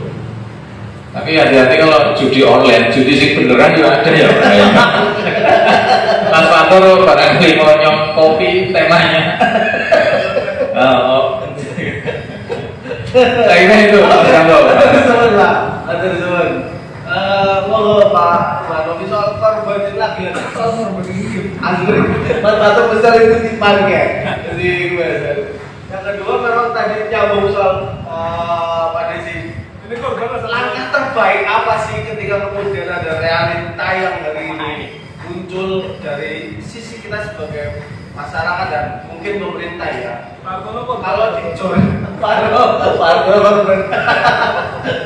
Takmin waktu cerita saya dulu Pak. Ya, sebelum ke sana aku mau nanggapin dulu nih Pak Desi, dari kasihan dia. Jadi gini, tadi nyambung yang 60 orang, yang 60 dia menginginkan 60 aplikasi tadi. Apa yang terjadi sama Pak Desi? Atasannya ditelepon, kantornya ditelepon, tengah malam ditelepon, ibunya ditelepon, semua yang ada di kontaknya ditelepon. Hasilnya apa? Dia dipecat dari pekerjaannya. Nah, kalau pinjaman online yang legal, yang berizin OJK, dia cuma boleh mengakses 3 hal. Kita singkatnya camilan: kamera, mikrofon, sama location, lokasi.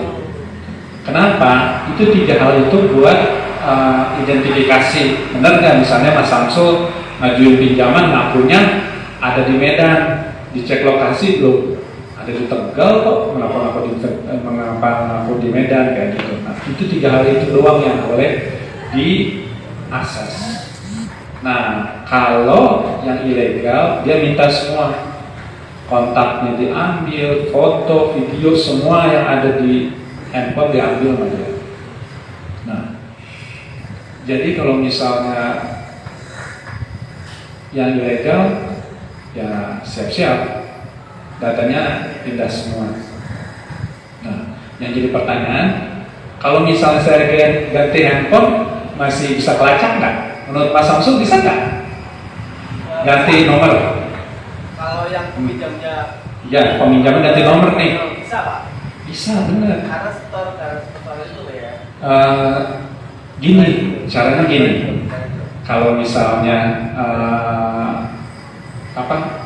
aplikasi ilegal tadi mau nanya, dia telepon, misalnya telepon Pak Aziz nih. Pak, saya itu saudaranya Mas Samsul. Kok nomor handphonenya nggak ada yang nggak bisa ditelepon? Pak Aziz nggak tahu dong. Pak Aziz bilang, oh Mas Samsul udah ganti nomornya ini. Kena dong. Nah gitu. Makanya kalau misal kita install sesuatu di handphone kita, cek dulu dia minta akses apa. Jangan semua dikasih. Nah, gitu.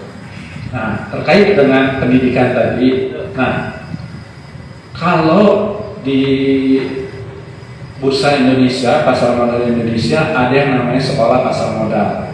Sekolah pasar modal itu tiap minggu ada kelas gitu. Nah,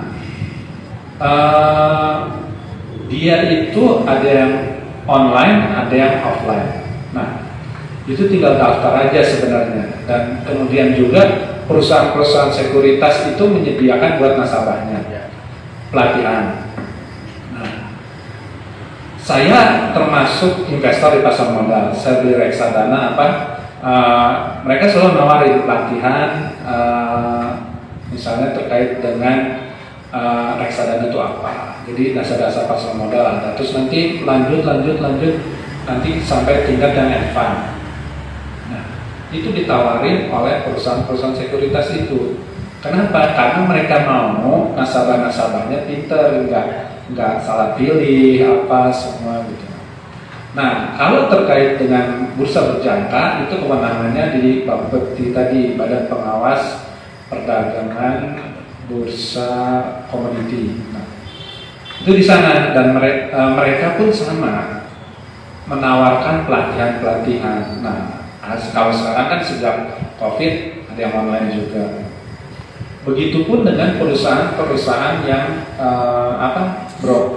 broker ya, istilahnya broker bursa komoditi. Mereka pun menawarkan pelatihan untuk nasabah-nasabahnya.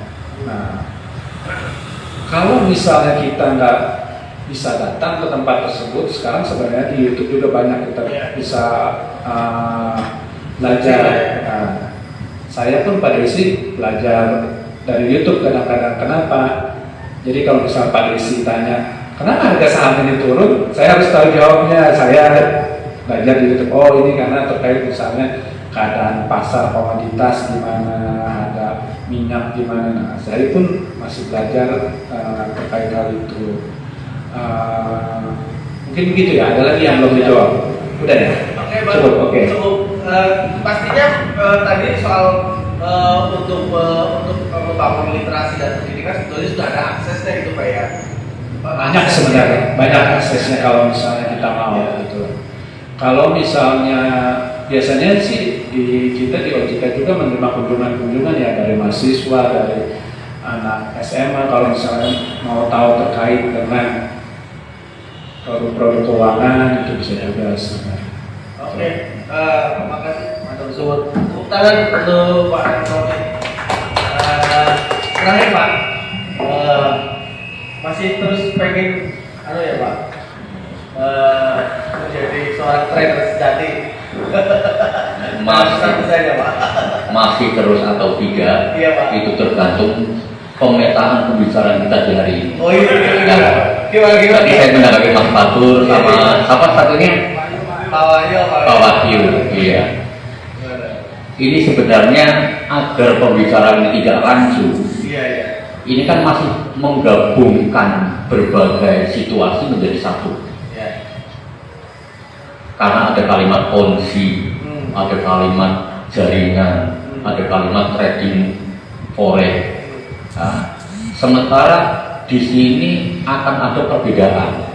Artinya begini, kita ambil satu contoh trading forex. Ini sumber pertama, trading forex. Trading forex ini sebenarnya kan sudah dilakukan sejak dulu, dan abad ke-20-an ke sini baru secara individual kita bisa mengikuti trading forex. Kalau dulu hanya perusahaan-perusahaan tertentu, hanya bank-bank konvensional. Tapi kalau sekarang kita secara pribadi pun sudah bisa melakukan trading forex secara mandiri. Nah, ini kan satu, kita garis bawahi dulu trading forex. Tadi pertama sudah disampaikan ada bermain sistem di dalam sistem. Perusahaan investasi yang muncul selama ini hampir 90% itu menariknya ke trading forex.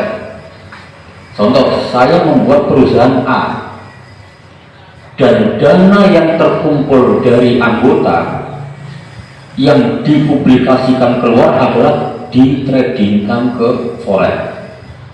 Nah, trading ke forex berarti ini kan ada main sistem di dalam sistem. Nah, karena secara pribadi pun sebenarnya kita bisa melakukan trading forex, tidak mesti harus menggunakan sebuah perusahaan kemudian mencari dana lewat anggota melalui sistem ponzi dan sebagainya, kan tidak mesti seperti itu.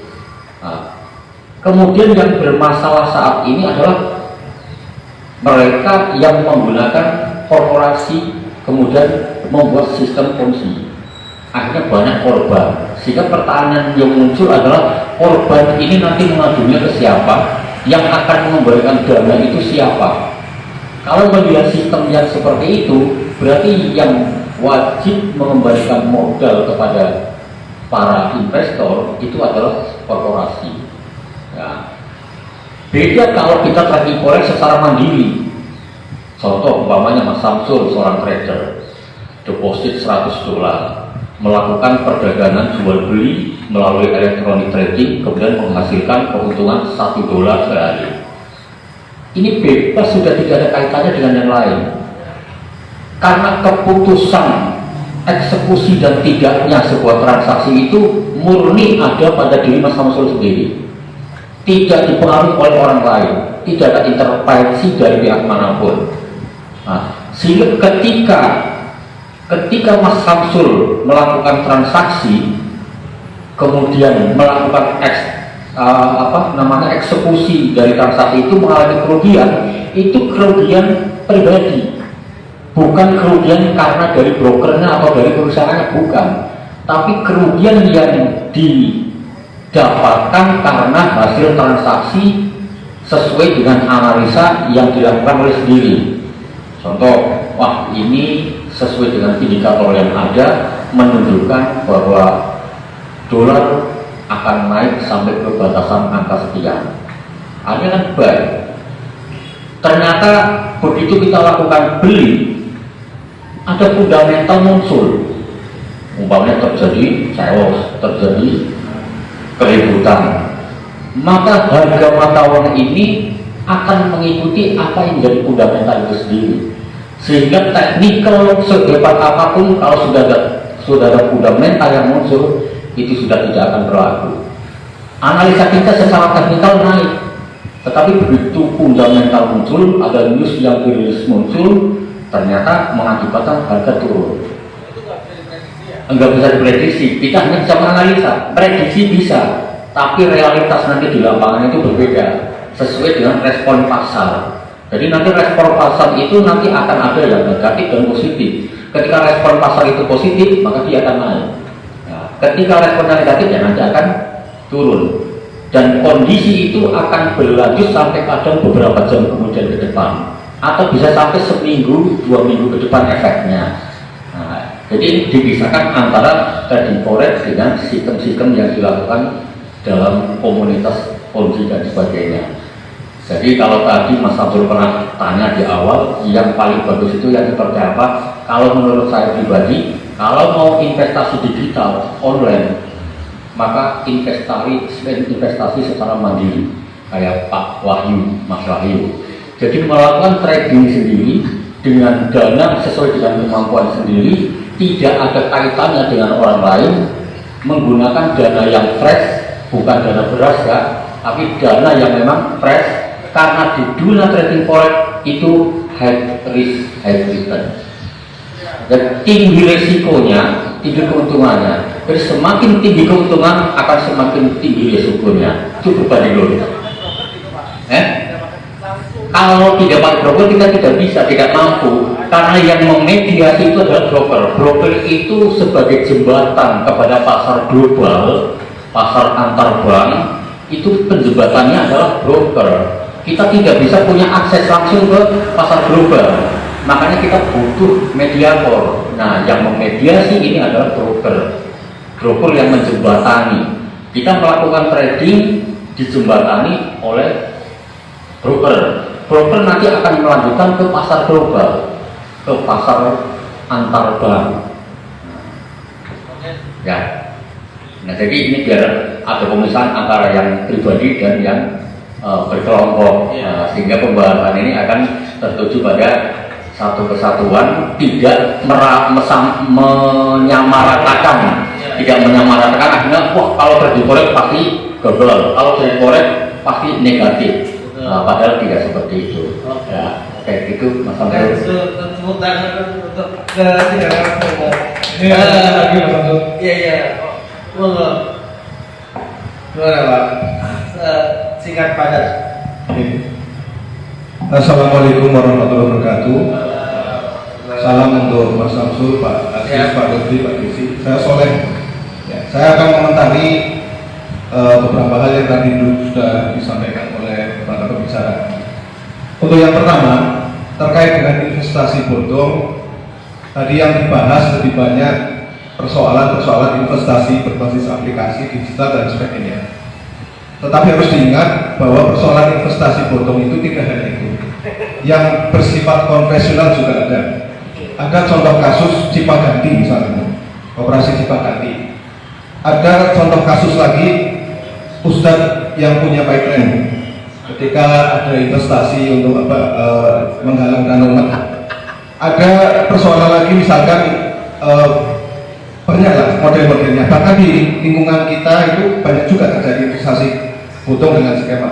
Dan yang sekarang ini yang menarik itu apalagi kalau sudah dikasih embel-embel syariah. Pertama yang harus diingat bahwa persoalan investasi bodong itu tidak hanya terkait dengan yang berbasis digital atau aplikasi, tetapi yang berbasis konvensional dan ada di masyarakat juga banyak. Diajak investasi coupling gitu ya, ujungnya bodong. Pertama itu. Yang kedua, mengaitkan dengan judul tadi ya, kenapa investasi bodong itu masih punya banyak beban? Ya kaitannya sama literasi tadi, literasi keuangan. Nah, di literasi ini juga ada persoalan. Kenapa? Karena kita kekurangan pihak yang independen yang bisa menjelaskan literasi keuangan terkait investasi dan manajemen keuangan lainnya kepada masyarakat. Sebagaimana Pak Lutfi sampaikan, sebagian besar literasi itu disampaikan oleh para pemain, para pelaku. Misalkan perusahaan pialang saham dia akan bicara manisnya investasi saham, teknisnya bagaimana, ininya bagaimana. Perusahaan trading forex dia akan meliterasi tentang bagaimana trading forex, manisnya bagaimana dan sebagainya. Nah, ini agak bias ketika literasi keuangan diperankan oleh para pelaku bisnis ini. Kita kekurangan orang-orang yang independen untuk memberikan literasi keuangan secara mendasar dan paripurna kepada masyarakat. Contohnya, kalau di manajemen keuangan itu yang namanya investasi itu prinsipnya adalah don't put all your egg in one basket. Jangan taruh semua telurmu dalam satu keranjang. Karena apa? Prinsip investasi itu harus portofolio. Karena masing-masing punya resiko. Ketika terjadi resiko pada salah satu unsur investasi, berarti masih ada backup investasi lain. Ini nggak ada. Ketika para pelaku yang menyampaikan pialang saham bilang dia investasi saham-saham saja. Kita nggak bicara portofolio. Kedua, yang namanya rumus investasi bagi personal itu, ya, rumusnya itu Y sama dengan C plus S plus I. Y itu income, pendapatan, C itu consumption, S itu saving, dan I itu investasi. Jadi orang kalau mau investasi ditanya dulu, Y-mu sampai berapa? Apakah kamu sudah mencukupi C-mu? Ya, kalau sudah cukup itu perlu S, perlu saving untuk jangka panjang. Baru ketika sudah Y sama C sama S itu sudah tercukupi, baru kamu bisa investasi. Kalau belum sampai ke situ, pikirkan dulu menaikkan pendapatanmu. Gitu. Prinsip-prinsip yang mendasar seperti itu nggak pernah disampaikan. Semua orang jual investasi kasih cerita manisnya saja. Nggak pernah ada hal-hal seperti itu. Nah, ini yang ruang-ruang kosong ini yang memang harus dipikirkan. Jadi perlu ada literasi dasar ya yang tidak disampaikan oleh pelaku. Karena kalau yang sudah disampaikan oleh pelaku itu ada biasnya. Menurut Anda siapa, Pak? Menurut Anda siapa yang independen? Semua masyarakat punya tanggung jawab, akademisi punya tanggung jawab, pemerintah punya tanggung jawab, komunitas punya tanggung jawab. Jadi nggak bisa hal-hal seperti ini harus dibebankan hanya kepada pemerintah.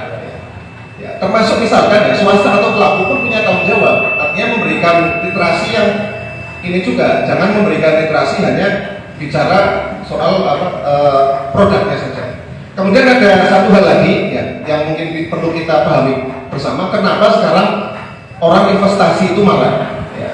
Karena apa? Karena suku bunga sekarang ini kan karena begitu adanya lembaga penjamin simpanan LPS ini, suku bunga deposito dan tabungan itu kan turun ya, Pak OJK kan tahu. Jadi kalau simpanan yang dijamin LPS itu suku bunganya nggak boleh melebihi 3%. Sehingga sekarang bunga tabungan itu kisarannya 2,5 ya. Bunga deposito juga kisarannya 2,5 sampai 3. Mau 3 bulan, 6 bulan, 1 tahun itu sama. Sehingga ketika orang nabung saja, dia cuma dapat bunga anual itu 3%, sementara inflasi katakanlah ada di kisaran 7 sampai 8%. Sehingga ketika kita nyimpan uang itu, time value of money-nya atau nilai waktu dari uangnya kan berkurang terhadap barang. Sehingga ada dorongan orang untuk investasi, karena kalau nabung sama deposito returnnya sedikit ya. Kemudian bank akhirnya menawarkan produk lain selain tabungan. Ini yang mungkin Pak OJK perlu tahu juga ya, kasus-kasus di kami. Tawarannya apa? Dana pensiun, DPLK ya. Dia berani memberikan return lebih besar. Tetapi itu ketika dia jadi pelaku ya mengedukasinya juga keliru ya. Kadang-kadang dia bicara bahwa dana pensiun itu dijamin LPS juga, padahal tidak, karena itu instrumen investasi. Ya. Kemudian dana pensiun ini dikelola sebagai reksadana di apa? Apakah di pasar uang, di pasar saham, obligasi juga akan diberikan. Itu kan terkait dengan risknya juga. Ya, pelaku-pelaku kayak marketing bank yang ada di Sulawesi itu ketika ke kantor-kantor menawarkan dana pensiun dan sebagainya itu ya bicaranya pasti nggak paripurna, dia masih ada menyembunyikan hal-hal terkait risk. Yang ini yang jadi persoalan, sehingga kadang-kadang masyarakat lebih banyak tergiur returnnya gitu ya, tanpa mempertimbangkan risknya. Padahal prinsip investasi yang satu lagi adalah high risk, high return. Saya kira itu aja komentar saya. Terima kasih. Tentang kira-kira cukup ya, sebuah tawaran menarik. Ada respon atau cukup? Ya mungkin singkat saja karena bicara Pak, nama Pak. Singkat, waduh. Ada nggak Pak? Iya. Bisa ngasih kuliah ekonomi makro nih kalau gini. Iya Pak ya. Karena tadi menyinggung LPS, suku bunga apa. Gini deh, kalau misalnya tidak percaya dengan pendidikan yang ditawarkan oleh perusahaan sekuritas misalnya, itu ada alternatif yang lain. Misalnya mungkin nanti bisa dibuka sikapi uangmu itu punya OJK, itu memang itu pengetahuan dasar lah tentang keuangan itu apa, misalnya produk keuangan itu apa manfaatnya, itu pengetahuan dasarnya. Nah, kalau untuk pengetahuan detailnya memang sebaiknya ke perusahaannya. Kenapa? Misalnya gimana sih cara beli saham, beli reksadana itu gimana caranya, terus bagaimana cara milihnya. Milihnya misalnya kita beli saham saat harganya di mana gitu loh. Nah, itu di perusahaan. Jadi sebenarnya kalau saya lihat kurikulum mereka itu, mereka mengajarkan pengetahuan dasar dan cara melakukannya. Intinya itu. Jadi jarang sekali mereka mengatakan, oh ini saham lebih bagus daripada ini, tapi mereka akan menunjukkan bahwa misalnya secara statistik kita kalau naruh saham segini returnnya selama 10 tahun, reksadana segini, tabungan segini. Itu biasanya yang mereka tayangkan. Nah, sekarang keputusan ada di kita. Kita mau pilih yang mana? Nah, keputusan kita itu akan sangat dipengaruhi oleh satu, misalnya pendapatan kita cukup nggak buat melakukan investasi tadi, dan kemudian tingkat risiko yang bisa kita tahan itu berapa banyak.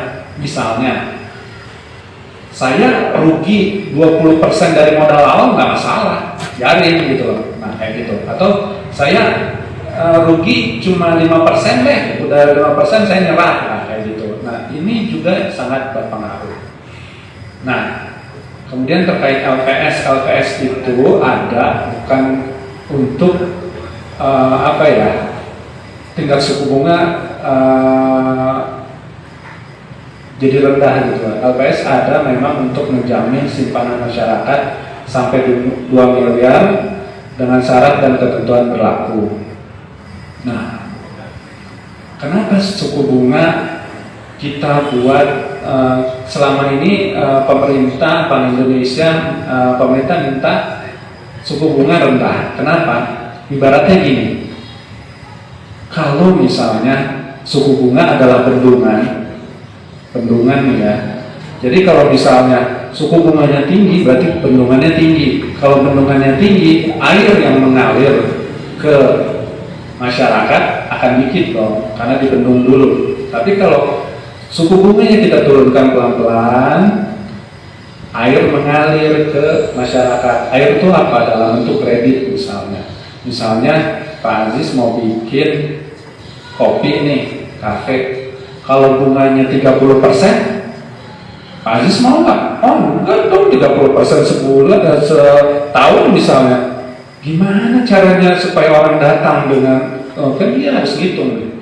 Tapi kalau misalnya bunganya kita turunkan pelan-pelan, misalnya jadi setahun itu cuma 7% misalnya bunganya, itu akan ada berapa banyak Pak Aziz yang ngajuin pinjaman ke bank untuk bikin usaha. Nah, kalau usaha itu bergerak, nanti ada karyawan, ada supplier, ada barang-barang yang dibeli, ekonomi berputar. Nah, itu makanya suku bunga yang bagus itu diturunkan tingkat inflasi terjaga gitu.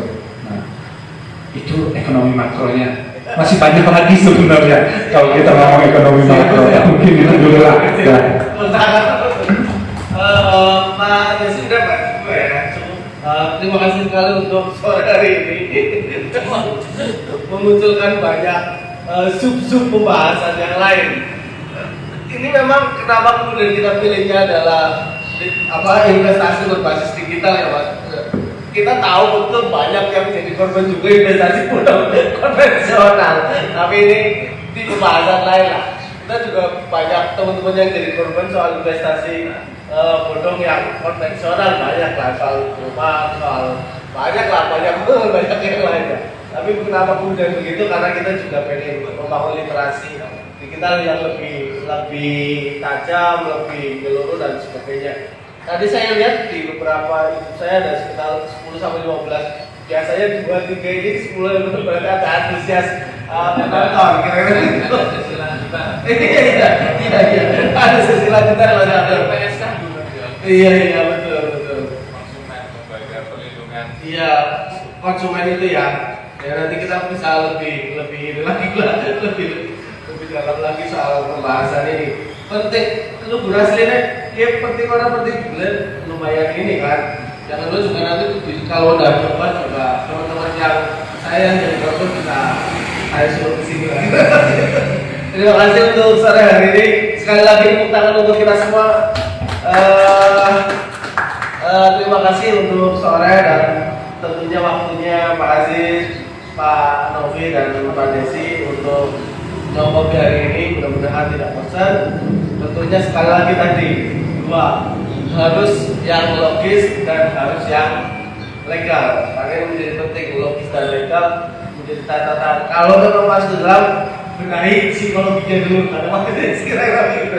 Terima kasih dari saya. Assalamualaikum warahmatullahi wabarakatuh.